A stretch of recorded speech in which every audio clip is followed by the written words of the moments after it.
Hello everyone, arc point में आपका स्वागत है। आज का हमारा टॉपिक वही रहेगा जिसके बारे में अपन ने पिछली वीडियो में चर्चा करी थी, संख्याओं के अपरिमेयता के प्रमाण। हमने उस पिछले वाले वीडियो में देख लिया था कि √2 क्या है, अपरिमेय है, अपरिमेय है।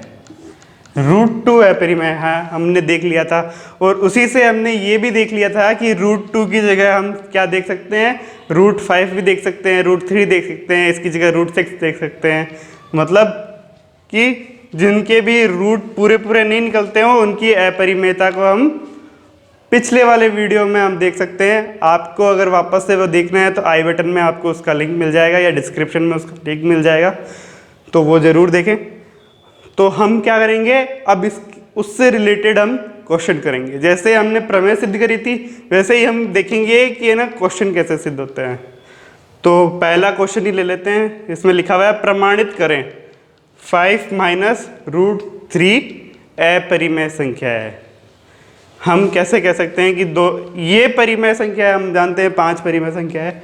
√3 भी हमें पता है कि ये अपरिमेय संख्या है, जैसा कि अपन ने प्रमेय में सिद्ध कर दिया है। तो अब हम देखेंगे कि हम इसको अपरिमेय कैसे सिद्ध कर सकते हैं।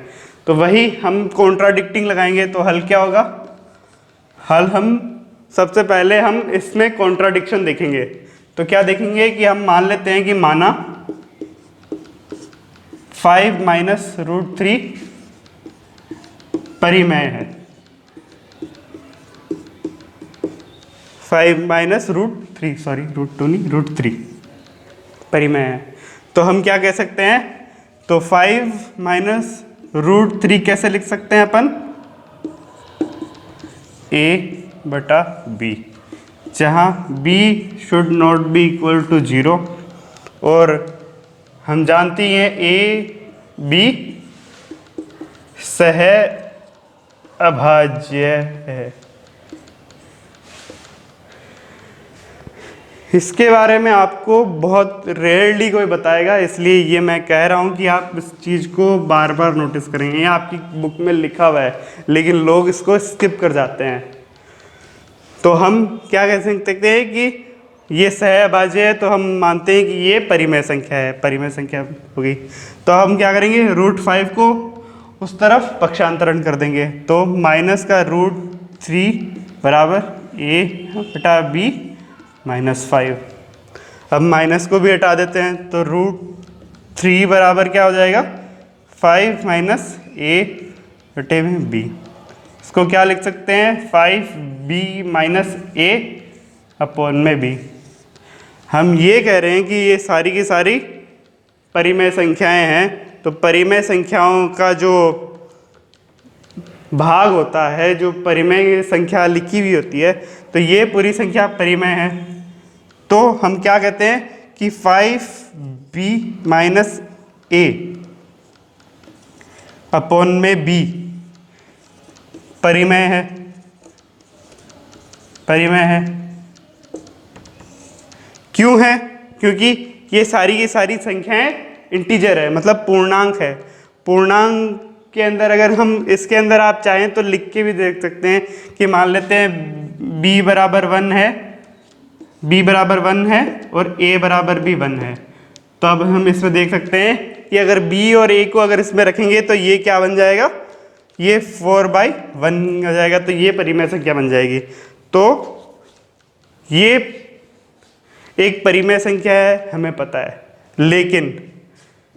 लेकिन क्या √3 परिमेय संख्या है, जो अपन ने पिछले वाले वीडियो में देख चुके हैं कि √3 एक अपरिमेय संख्या है। उसको प्रमेय के रूप में अपन ने सिद्ध भी करा है। हमने √3 नहीं करा है, √2 करा है, लेकिन उसी से हम सिद्ध कर सकते हैं कि √3 भी अपरिमेय संख्या है। तो क्या √3 अपरिमेय है। लेकिन आप देख रहे हैं कि विरोधाभास कहाँ उत्पन्न हो रहा है कि दोनों संख्याएं बराबर में है, लेकिन उसका एक साइड है परिमेय, दूसरी साइड अपरिमेय है। तो ये आपस में क्या कर रहे हैं, कॉन्ट्राडिक्ट कर रहे हैं। तो यहाँ पे अपने पास क्या उत्पन्न हो रहा है, विरोधाभास। तो यहाँ पे क्या उत्पन्न हो रहा है, यहाँ विरोधाभास है। विरोधाभास है। तो अगर किसी भी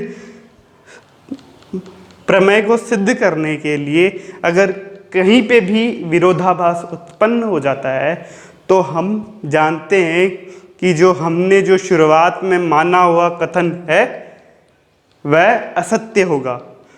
तो ये वाला कथन असत्य है, तो हम क्या कह सकते हैं, तो 5 माइनस रूट 3 अपरिमेय है।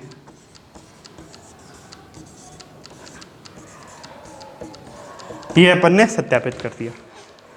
और वैसे ही अगर अपन इसी प्रश्नावली या इसी एक्सरसाइज का अगर और भी कोई क्वेश्चन देखें जिसके अंदर अगर किसी जगह लिखा हुआ है कि 2√2 भी है, एक जगह लिखा हुआ है 1/√2, तो हम इसको भी सिद्ध कर सकते हैं। इसके अंदर हमें क्या करना पड़ेगा, हम इसको उलट देंगे, भिन्न को पलट देंगे, तो वहां पे क्या बनेगा, अगर 1/√2 है a/b है तो हम इसको पलट के क्या लिख सकते हैं, √2 बराबर b/a। फिर से वही सिद्ध हो जाएगा। तो इस प्रकार हम जो भी पहला और दूसरा क्वेश्चन है उसको सिद्ध कर सकते हैं। अब हम देखते हैं तीसरा क्वेश्चन। अब हम नेक्स्ट क्वेश्चन देखेंगे, पढ़ते हैं कि उसमें क्या लिखा हुआ है। लिखा हुआ है कि प्रमाणित करें कि √p प्लस √q एक अपरिमेय संख्या है। जहां क्या लिखा हुआ है, p और q धन अभाज्य पूर्णांक है, मतलब ये पूर्णांक है p और q, लेकिन ये अभाज्य है, मतलब इनके अंदर किसी और संख्या का भाग नहीं जाता। तो हम ये देख सकते हैं कि अब कंडीशन तो वही लगेगी, हमें उसी तरीके से इसको सॉल्व करना है जैसे पहले क्वेश्चन करेंगे थे। तो हम क्या करेंगे, हल में क्या लिखेंगे, माना √p प्लस √q परिमेय है। अब हम किसी भी संख्या को परिमेय मान लेते हैं तो हम क्या लिख सकते हैं, √p प्लस √q को बराबर लिख सकते हैं a/b के, जहां b नॉट इक्वल्स टू 0 और a, b सह अभाज्य।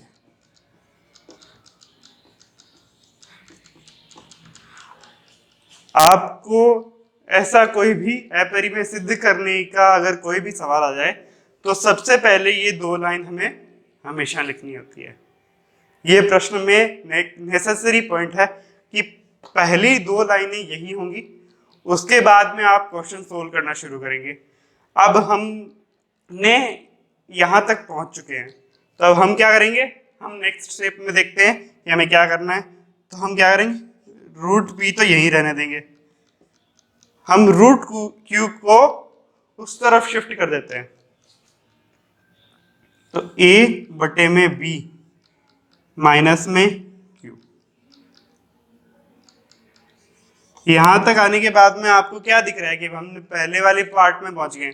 अब हम क्या करेंगे, इसका हम स्क्वायर कर देंगे दोनों साइड में, तो ये तो p बन जाएगा।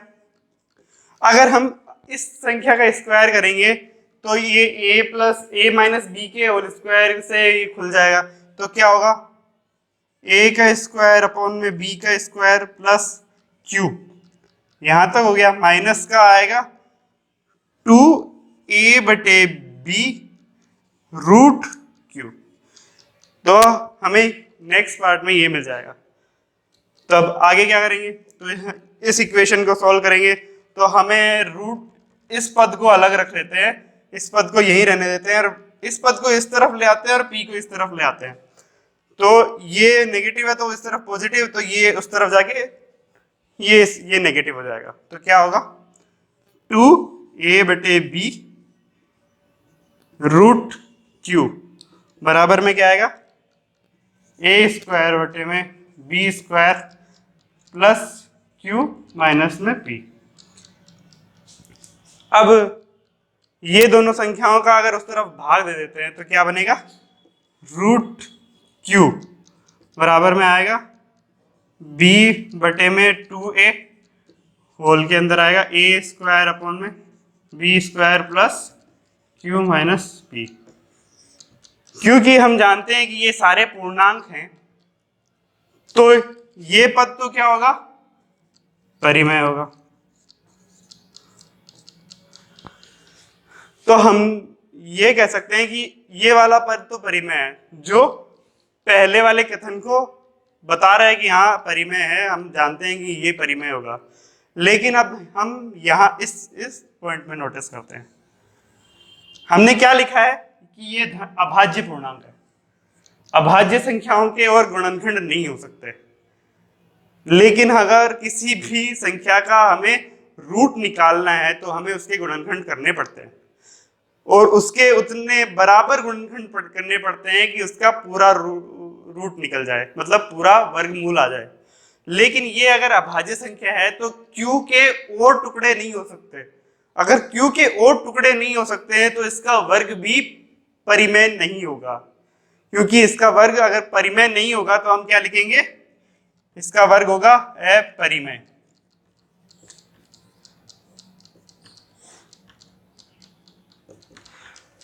तो इस इक्वेशन से हमें क्या दिख रहा है कि ये तो परिमेय है, लेकिन इसके जो बराबर में संख्या है रूट q वो परिमेय नहीं है, वो अपरिमेय है। तो अपरिमेय बराबर परिमेय, फिर से एक विरोधाभास उत्पन्न हो गया। तो यहां पे क्या हो गया, विरोधी कथन आ गया। विरोधी कथन अगर किसी भी प्रश्न में प्रमाणित करने को कहे और पहले माना हुआ कथन का किसी भी प्रोसेस के अंदर किसी भी टाइम में अगर विरोधाभासी कथन आ जाए तो हम क्या कहेंगे कि जो हमने पहले कथन माना था वह असत्य है। तो आंसर क्या होगा, मैं आंसर यहाँ पे अलग से लिख देता हूँ क्योंकि यहाँ पे जगह नहीं बची है। तो मैं यहाँ लिखता हूँ कि आंसर होगा, क्योंकि ये विरोधाभासी कथन हमने लिख दिया है तो ये क्या आ गया, असत्य हो गया। तो आंसर क्या है, तो p root p plus root q अपरिमेय है। क्यों हुआ, क्योंकि यहाँ पे विरोधी कथन आ गया था। ये आपको ध्यान में रखना है कि अगर विरोधी कथन हमें ना मिले तो आप इसे परिमेय मानेंगे, और अगर हमें विरोधी कथन मिल गया तो हमें अपरिमेय सिद्ध करना है। और अगर क्वेश्चन में आपको सीधा सीधा दिख रहा है कि ये अपरिमेय है लेकिन हम विरोधी कथन नहीं प्राप्त कर पा रहे हैं तो मतलब हमने प्रश्न में कोई ना कोई छोटी सी गलती करी है। तो उस प्रश्न को आप फिर से मिला के देख ले, आपको कोई ना कोई विरोधी कथन जरूर मिलेगा। तो अगर विरोधी कथन मिलेगा तो ये कथन असत्य हो जाएगा और वो जो प्रमाणित करना है वो प्रमाण हो जाएगा। तो अब किसी भी अपरिमेय संख्या के अगर प्रमाण का कोई भी प्रश्न इस प्रकार आता है तो हमें क्या करना है, सबसे पहले मानना है कि वह परिमेय है क्योंकि हमें विरोधी कथन बनाना है। फिर उस परिमेय संख्या को a बटे b के बराबर लिखना है और a व b को सहअभाज्य मानना है, और उसके बाद में हमें उसे मैथमेटिकली सॉल्व करना है। एंड में हमें एक विरोधी कथन मिलेगा जो इस प्रकार होगा। तो हमें क्या लिखना है कि ये तो परिमेय है, हमें बताना है, और ये अपरिमेय है जिससे विरोधाभास उत्पन्न होगा। हमें ये भी लिखना है कि दोनों कथन विरोधी है, और उसके बाद में अंत में ये लिख देना है, जिससे आपका प्रश्न सोल्व हो जाएगा। तो आज के लिए इतना ही। इससे रिलेटेड जो भी क्वेश्चन थे मैंने यहाँ पे सॉल्व करा दिए। अगर आपको इससे रिलेटेड प्रमेय देखनी है तो वो आपको आई बटन या डिस्क्रिप्शन में उस वीडियो का लिंक मिल जाएगा। आज के लिए इतना ही, धन्यवाद। नेक्स्ट वीडियो में मिलते हैं। Thank you.